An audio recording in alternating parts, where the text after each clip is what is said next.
Halo anak-anak, selamat pagi. Bertemu lagi sama Bu Guru di hari Senin ini. Oke, pada hari ini kita akan belajar IPA di tema 5 tentang ekosistem. Nah, sebelum belajar, Bu Guru mau tanya kabar kalian di rumah. Bagaimana ya? Masih sehat? Masih tetap semangat untuk belajar kan? Kalau masih semangat, kalian harus saksikan video pembelajaran berikut ini agar kalian lebih mengerti tentang ekosistem pada IPA. Jadi, selamat menyaksikan.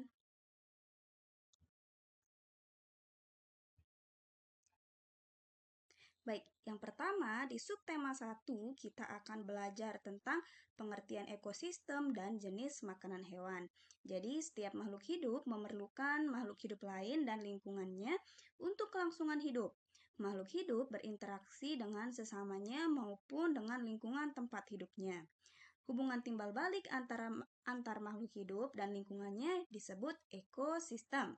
Nah, ekosistem itu terdiri atas dua komponen, yaitu komponen biotik atau makhluk hidup atau benda hidup, dan komponen abiotik atau benda tak hidup atau makhluk tak hidup. Nah, untuk contoh komponen biotik adalah manusia, hewan, dan tumbuhan. Nah, kalau contoh komponen abiotik atau benda tak hidup adalah tanah, udara, air, cahaya matahari, dan suhu. Nah, yang kedua kita akan belajar tentang jenis makanan hewan. Oke, secara umum jenis makanan hewan terbagi menjadi dua. Yang pertama ada tumbuhan dan yang kedua hewan lain. Oke, di dalam suatu lingkungan selain terdapat berbagai jenis makhluk hidup, juga terdapat benda tak hidup. Salah satu jenis makhluk hidup adalah hewan. Hewan tidak dapat membuat makanannya sendiri. Oleh karena itu, hewan memerlukan makhluk hidup lain untuk dijadikan sumber makanan. Secara umum, jenis makanan hewan itu terbagi menjadi dua yang tadi Bu Guru sudah jelaskan. Yang pertama ada hewan dan yang kedua ada tumbuhan. Oke, kalau tumbuhan yang pertama itu kita bagian tumbuhan yang umumnya dimanfaatkan sebagai bahan makanan adalah daun, buah, dan biji-bijian. Oke, contoh hewan pemakan daun adalah kuda, ulat, koala, dan kambing. Kalau contoh hewan pemakan buah adalah kelelawar, orang utan, kera, dan burung rangkong. Nah, berikutnya contoh hewan pemakan biji-bijian adalah tupai, burung pipit, dan burung kutilang. Kemudian untuk hewan lain selain tumbuhan, hewan juga memakan hewan lain. Nah, makanan yang berasal dari hewan dapat berupa daging, ikan, serangga, dan bangkai hewan sebagai contoh. Ya, di sawah ya, kalian dapat menemukan belalang yang menjadi makanan bagi katak, sedangkan katak dimakan oleh ular.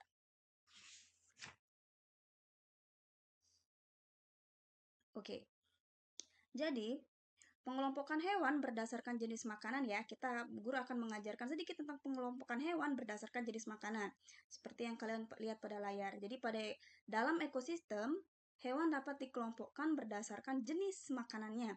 Nah, setiap kelompok memiliki ciri-ciri tertentu. Nah, sekarang guru akan menjelaskan pengelompokan hewan berdasarkan jenis makanannya. Yang pertama, hewan pemakan tumbuhan itu disebut herbivore. Jadi ciri-cirinya kelompok hewan pemakan herbivore itu yaitu mereka memakan tumbuhan seperti daun, batang, buah, dan biji-bijian. Kemudian susunan giginya terdiri atas gigi seri, yaitu untuk memotong makanan, dan gigi geraham yang lebar dan kuat untuk mengunyah makanan. Berikutnya, kelompok hewan herbivore tidak memiliki gigi taring. Dan contoh hewan herbivore itu adalah badak, kuda, gajah, dan kambing.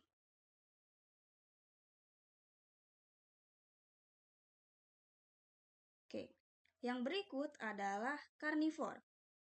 Jadi karnivor itu adalah kelompok hewan pemakan daging. Jadi hewan karnivor itu memiliki gigi taring atau paruh yang tajam dan kuat untuk mencabik dan merobek daging mangsanya. Jadi itu gunanya gigi taring itu ya.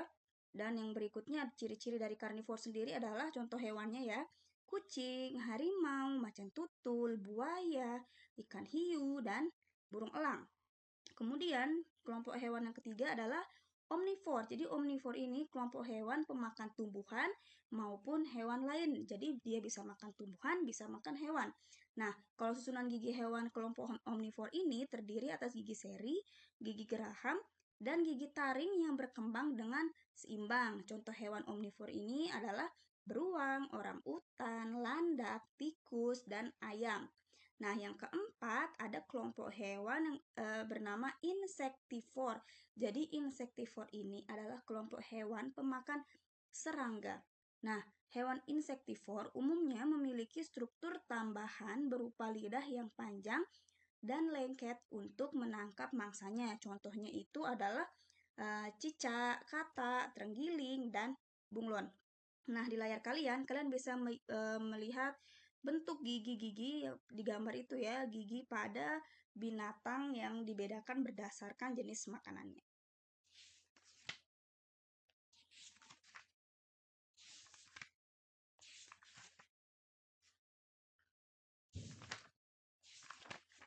Berikutnya kita akan belajar tentang daur hidup hewan. Nah, kalian telah mempelajari bahwa suatu ekosistem terdiri atas komponen biotik dan komponen abiotik. Jadi komponen biotik itu misalnya hewan mengalami daur hidup. Nah, jadi daur hidup itu apa ya? Ada yang tahu? Jadi daur hidup adalah suatu proses perubahan dalam pertumbuhan dan perkembangan yang dialami hewan sepanjang hidupnya. Daur hidup hewan dimulai dari telur, dari telur atau saat kelahiran sehingga menjadi hewan dewasa yang dapat bereproduksi. Berdasarkan perubahan bentuk hewan, daur hidup hewan dibedakan menjadi hewan bermetamorfosis dan hewan tidak bermetamorfosis. Baik, yang pertama, Bu Guru akan menjelaskan tentang hewan bermetamorfosis. Jadi, metamorfosis itu adalah perubahan bentuk tubuh hewan. Bentuk hewan muda sangat berbeda dengan hewan dewasanya. Ada dua pengelompokan metamorfosis berdasarkan tahapan daur hidupnya, yaitu metamorfosis sempurna dan metamorfosis tidak sempurna. Nah, kalau hewan yang bermetamorfosis sempurna, yaitu dicirikan dengan bentuk tubuh yang sangat berbeda antara bentuk telur saat menetas dan bentuk dewasanya. Nah, hewan yang mengalami metamorfosis sempurna melalui tahap kepompong atau pupa. Dan contoh hewan yang mengalami metamorfosis sempurna adalah lebah, nyamuk, ngengat, kupu-kupu, dan lalat. Kemudian untuk metamorfosis tidak sempurna itu dicirikan dengan bentuk hewan muda yang tidak berbeda dengan dewasanya. Namun seiring dengan pertumbuhan dan perkembangannya terdapat penambahan ukuran dan struktur tubuh seperti sayap. Hewan yang mengalami metamorfosis tidak sempurna tidak melalui tahap kepompong atau pupa, akan tetapi melalui tahapan peralihan yang disebut nimfa. Contoh hewan yang mengalami metamorfosis tidak sempurna adalah belalang, capung, dan kecoa. Berikutnya, kita akan belajar tentang hewan yang tidak bermetamorfosis. Jadi, tidak semua hewan mengalami perubahan bentuk dan penambahan struktur tubuh. Ada hewan yang bentuk dan struktur tubuhnya sama saat masih muda atau dari bayi, dari dia kecil, sampai hewan tersebut dewasa. Hewan tersebut dikelompokkan sebagai hewan yang tidak bermetamorfosis. Nah, contoh hewan yang tidak bermetamorfosis itu adalah kucing, ayam, ikan, kadal, anjing, dan sebagainya. Baik, kita sudah masuk di subtema kedua. Jadi di subtema kedua ini kita akan belajar tentang rantai makanan. Oke, kalau tadi kita sudah belajar tentang jenis makanan, pengelompokan hewan berdasarkan jenis makanannya dan daur hidupnya, maka sekarang kita akan belajar tentang rantai makanan. Jadi setiap makhluk hidup itu memerlukan makanan untuk bertahan hidup sama seperti manusia. Nah, melalui makanan, makhluk hidup memperoleh energi yang digunakan untuk tumbuh, bergerak, dan melakukan aktivitas lainnya. Oleh karena itu, di alam terbentuk interaksi makan dan dimakan antar makhluk hidup yang disebut rantai makanan. Oke, rantai makanan adalah rangkaian antar makhluk hidup. Rantai makanan adalah rangkaian peristiwa makan dan dimakan antar makhluk hidup untuk kelangsungan hidupnya. Nah, setiap makhluk hidup dalam rantai makanan itu memiliki peran masing-masing. Oke, secara umum terdapat 3 peran makhluk hidup di dalam rantai makanan. Oke, ada 3 peran. Yang pertama adalah produsen. Jadi produsen itu adalah makhluk hidup yang dapat membuat makanannya sendiri melalui fotosintesis. Contohnya itu rumput, padi, jagung, dan semua tumbuhan hijau. Yang kedua adalah konsumen. Konsumen adalah makhluk hidup yang tidak dapat membuat makanannya sendiri sehingga mendapatkan energi dari makhluk hidup lain. Contoh konsumen itu adalah hewan, oke? Di dalam rantai makanan, konsumen dapat dikelompokkan menjadi konsumen tingkat pertama, yaitu kelompok hewan yang memakan tumbuhan atau produsen. Yang kedua adalah konsumen tingkat kedua, yaitu kelompok hewan yang memakan hewan lain atau konsumen pertama. Dan yang ketiga adalah konsumen puncak, yaitu kelompok hewan karnivor yang tidak ada pemangsanya, contohnya singa, elang, dan harimau.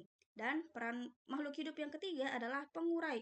Jadi pengurai adalah makhluk hidup yang mengurai sisa-sisa tubuh makhluk hidup lain yang telah mati. Nah, pengurai tersebut menghasilkan zat-zat kimia dan nutrisi yang dibutuhkan produsen. Jadi contoh pengurai itu adalah cacing tanah, jamur, dan bakteri. Nah, perhatikan gambar rantai makanan berikut. Nah, untuk lebih memahami rantai makanannya, kalian bisa saksikan pada slide dan gambar yang ada di depan kalian. Jadi, gambar di atas itu atau gambar yang ada di depan kalian menunjukkan rantai makanan pada ekosistem di sawah. Jadi, rantai makanan tersebut dimulai dari padi. Kalian bisa lihat gambar padi yang paling pertama, kemudian tanaman padi tersebut dimakan oleh ulat. Setelah itu, ulat dimakan oleh ayam, kemudian ayam dimakan oleh elang, dan saat mati, tubuh elang akan diurai oleh makhluk hidup pengurai seperti bakteri tanah, cacing tanah, dan jamur untuk dijadikan nutrisi bagi tumbuhan. Berikutnya kita akan belajar tentang aliran energi dan siklus nutrien dalam rantai makanan. Nah, pada pembelajaran sebelumnya kita telah mempelajari rantai makanan. Rantai makanan itu apa ya? Masih ingat kan? Jadi rantai makanan adalah rangkaian peristiwa makan dan dimakan antar makhluk hidup. Dalam rantai makanan terjadilah sebuah aliran energi. Nah, aliran energi adalah proses berpindahnya energi dari satu makhluk hidup ke makhluk hidup lainnya. Saat proses memakan, makhluk hidup mendapatkan energi untuk kelangsungan hidupnya. Energi tersebut kemudian akan berpindah saat makhluk hidup tersebut dimakan oleh makhluk hidup lainnya. Namun ada sebagian energi yang dilepaskan ke lingkungan. Jika makhluk hidup mati, energi akan berpindah ke pengurai melalui proses penguraian makhluk hidup yang mati. Pengurai kemudian akan melepaskan energi panas ke lingkungan. Nah, kalian bisa lihat pada gambar ya, yang Bu Guru jelaskan tadi. Nah, di dalam rantai makanan, selain terjadi aliran energi, juga terjadi siklus nutrien. Nutrien atau hara adalah unsur atau senyawa kimia yang digunakan oleh makhluk hidup untuk melangsungkan kehidupan. Pada peristiwa siklus nutrien, nutrien berpindah dari produsen ke konsumen lalu ke pengurai. Saat produsen dan konsumen mati, tubuhnya akan diurai oleh makhluk hidup pengurai menjadi nutrien dalam tanah. Nutrien tersebut lalu kembali digunakan oleh produsen untuk pertumbuhannya. Kalian bisa perhatikan diagram aliran energi dalam siklus nutrien di depan ya.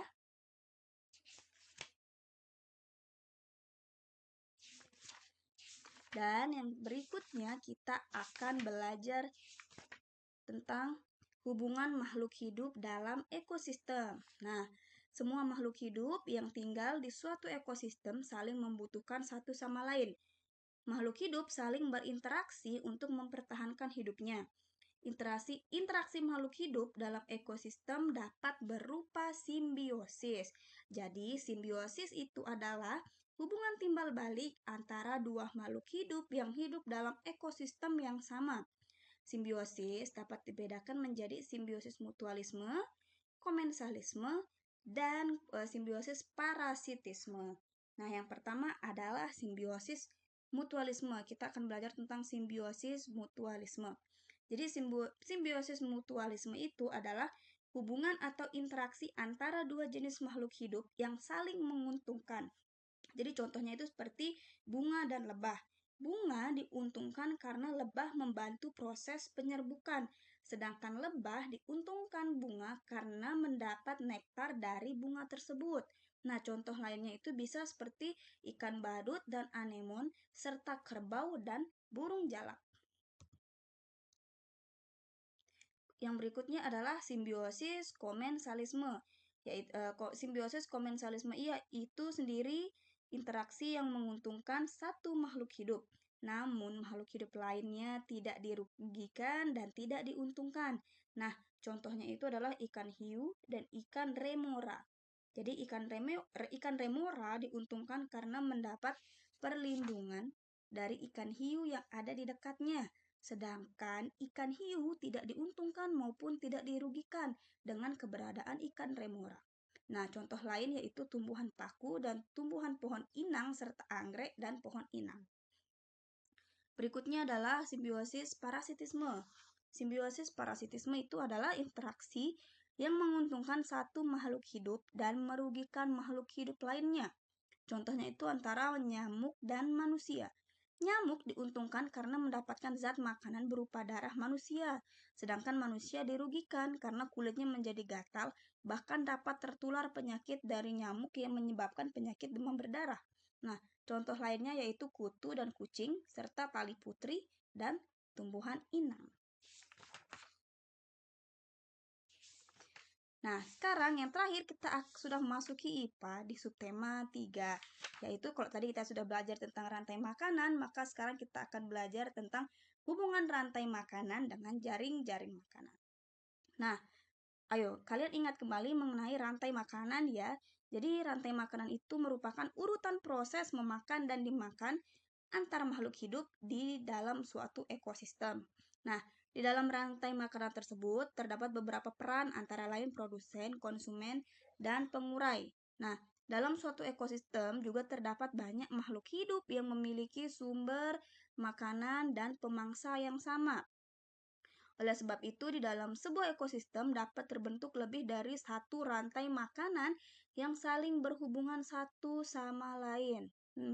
Kumpulan beberapa rantai makanan tersebut di dalam suatu ekosistem dinamakan jaring-jaring makanan.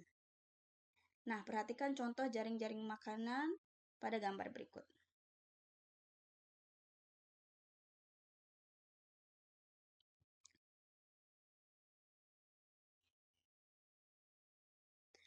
Di dalam jaring-jaring makanan tersebut terdapat 7 rantai makanan yang saling berhubungan. Dan 2 diantaranya adalah sebagai berikut. Kalian bisa lihat ya, padi sebagai produsen, tikus sebagai konsumen tingkat pertama, ular sebagai konsumen tingkat kedua, kemudian burung elang sebagai konsumen tingkat ketiga. Dan di gambar kedua, wortel adalah produsennya, kelinci konsumen tingkat pertama, serigala sebagai konsumen tingkat kedua, dan harimau sendiri sebagai konsumen tingkat ketiga.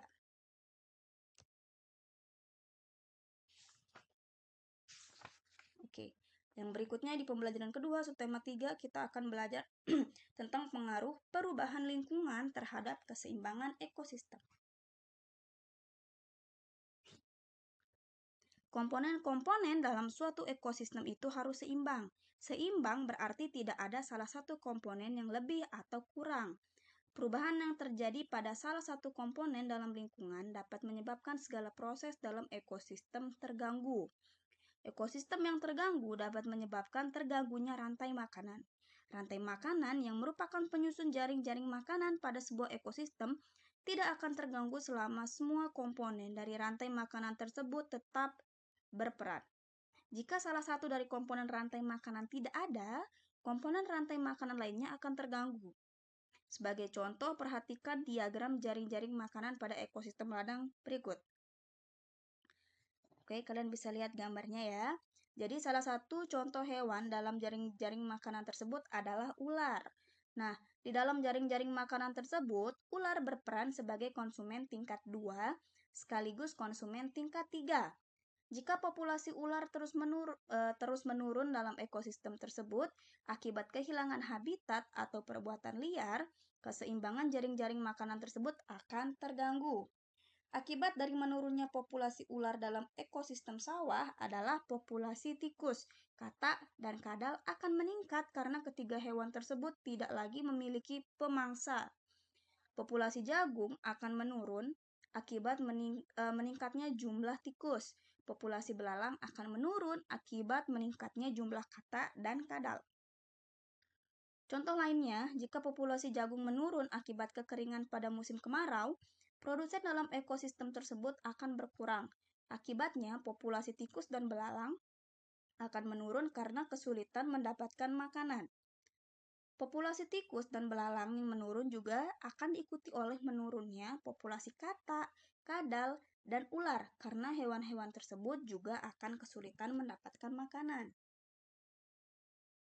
Akibatnya, jaring-jaring makanan tersebut akan terganggu dan hewan yang ada dalam jaring-jaring makanan tersebut dapat memakan hewan lain di ekosistem yang berbeda. Contohnya, ular yang seharusnya memangsa tikus akan memangsa hewan lain, misalnya anak ayam yang dipelihara manusia.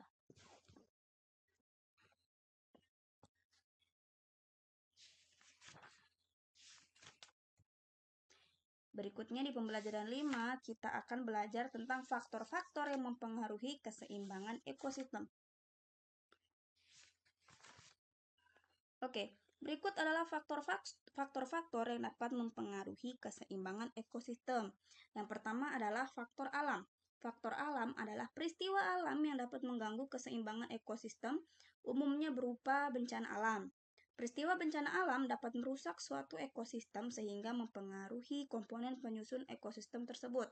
Nah, contohnya bencana alam itu sendiri adalah gempa bumi, banjir, gunung meletus, tsunami, angin topan, dan tanah longsor. Yang kedua adalah faktor dapat disebabkan oleh faktor aktivitas manusia. Jadi faktor aktivitas manusia adalah kegiatan manusia dalam memanfaatkan sumber daya alam yang dapat mengganggu keseimbangan ekosistem. Kegiatan tersebut antara lain penebangan pohon secara liar, pertambangan, pertanian, dan perburuan liar. Jadi apa pendapatmu mengenai aktivitas yang ada pada gambar di layar kalian, yaitu penebangan pohon secara liar? Oke, sekian pembelajaran IPA kita pada hari ini di tema 5 untuk subtema 1, subtema 2, dan subtema 3 ya. Jangan lupa kalian juga harus belajar lagi di rumah dengan mengerjakan tugas yang Bu Guru berikan karena sebentar lagi kita sudah memasuki penilaian akhir semester ganjil. Jadi jangan lupa untuk belajar ya. Dan yang terpenting adalah kalian harus tetap menjaga kesehatan kalian agar kalian bisa mengikuti penilaian akhir semester ganjil besok. Oke, sekian dari Bu Guru dan selamat pagi.